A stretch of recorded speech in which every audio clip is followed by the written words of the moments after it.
হাস কলকাতায় হাড় হিম করা ঘটনা। উদ্ধার হলো ট্রলিবন্দি মুন্ডহীন দেহ, তাও আবার তা টেনে আনছিলেন দুই মহিলা। উত্তর কলকাতার সাত সকালে এই ঘটনায় উত্তেজনা তুঙ্গে। মঙ্গলবার সকালে আহিরিটোলার কাছে কুমোরটুলি ঘাটের ধারে দুই মহিলাকে ভারী ট্রলি ব্যাগ টানতে দেখে সন্দেহ হয় স্থানীয় বাসিন্দাদের। এরপরই খবর যায় উত্তর বন্দর থানায়। ট্রলি ব্যাগ খুলতেই ভিতরে মেলে মুন্ডহীন বিভৎস দেহ। আহিরিটোলার কাছে গঙ্গার কুমোরটুলি ঘাট থেকে দুই মহিলাকে আটক করেছে উত্তর বন্দর থানার পুলিশ। তাদের দুজনেরই মুখে মাস্ক দিয়ে ঢাকা ছিল। স্থানীয়রা দাবি করছেন টুকরো টুকরো করে দেহ ট্রলি ব্যাগে করে পুড়ে লোপাটের চেষ্টা করছিলেন মহিলারা। প্রত্যক্ষদর্শীরা জানিয়েছেন সকালে অ্যাপ ক্যাবে চড়ে আসেন মাস্ক পরা দুই মহিলা, আর তাদের ভারী ব্যাগ টেনে ঘাটের ধারে নিয়ে আসতে দেখে স্থানীয়দের সন্দেহ হয়। মহিলারা ভারী ট্রলি ব্যাগটি করে বয়ে আনতে পারছিলেন না। ব্যাগটি এতটাই ভারী ছিল, সন্দেহ হতেই মহিলাদের ঘিরে ধরেন স্থানীয়রা।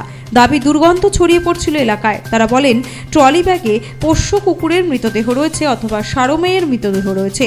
এরপর উত্তর বন্দর থানার পুলিশ এসে ট্রলি ব্যাগ খুলতেই ভিতর থেকে মেলে মুন্ডহীন বিভৎস সেই দেহাংশ। স্থানীয়দের দাবি দেহটি এক মহিলার। ইতিমধ্যেই পচন ধরেছে এই দেহতে। দুই মহিলার কাছে ট্রেনের টিকিট পাওয়া গিয়েছে, তবে মনে করা হচ্ছে হাসনাবাদ লাইনের কাজীপাড়া থেকে তারা ট্রেনে করে এসেছেন।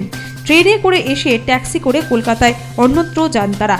ঠিক কী কারণে খুন বা কিভাবে এই ঘটনা ঘটেছে সে বিষয়ে তদন্ত শুরু করেছে পুলিশ।